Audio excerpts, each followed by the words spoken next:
Ito yung pre-dis product ng banana cake mga kaibigan. Tara tikman natin. 4 na saging ang ating ginawa. Durugin lang po natin ng mabuti.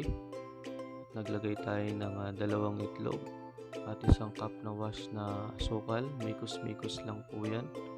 Naglagay din tayo ng all-purpose flour, 2 cup at kalahati at 1 spoon na vanilla pang patubo. At haluin lang po natin ng maayos. Naglagay tayo ng konting asin. Binuksan na natin yung kalan. Isa lang na natin. Nakagawa tayo ng 2 lanera na ating lulutuin. At walang tubig ang ating pinaglagyan mga kaibigan na lagay na natin. Lutuin po natin ito ng 30 minutes.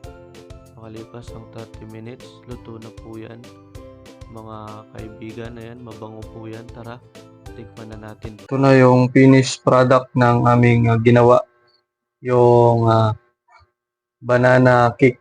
Tikman natin mga kaibigan.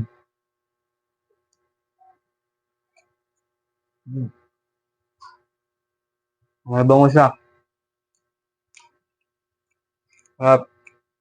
Pwede talaga siyang pang-business. Ayos.